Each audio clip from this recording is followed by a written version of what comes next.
or the proponent of the bill, but I would feel very remiss if I did not mention the biggest piece of this overage right here is really the Medicaid dollars.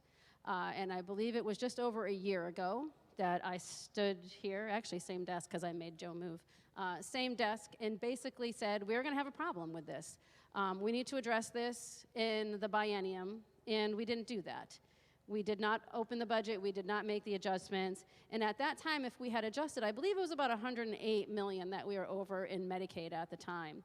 And if we had made that adjustment then, and it would have carried forward, we would not be trying to allocate now basically 2 years worth of Medicaid deficiencies.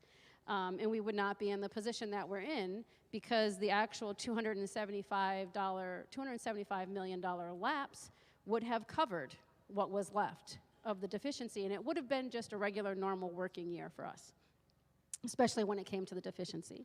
But now, because we didn't do that, now we have to declare an emergency to be able to pay the bills and to be able to account for the money the way that we should have done it last year. And I find that it's a little frustrating trying to track all of these numbers and looking at the fact that we're still not appropriating the entire lapse, right? And going back and looking at other bills, I don't think we've ever left this much money on the table to say we're not going to allocate this lapse. We're just going to wait and see. I get the wait and see, but there's 6 weeks left. It's not $186 million worth of wait and see as far as I'm concerned.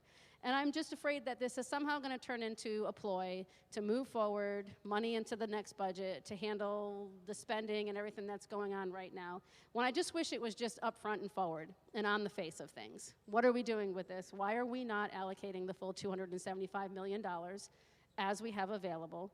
That would be well within our spending cap. And the answers just don't really add up for me. So looking at this, looking at the money, there's a lot of things in here I think that are being spent because we're in a position that we have to spend them. If you look at the main areas, you're looking at cops, corrections, stuff like that, places where we need people, places where we don't have a lot of people applying, places where we've had a lot of adversarial legislation in the past, and trying to get people to do these jobs. Because we can't get them to do these jobs, we have all these overtime overruns.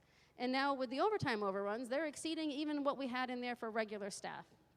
So at some point, I hope we kind of try to address some of that.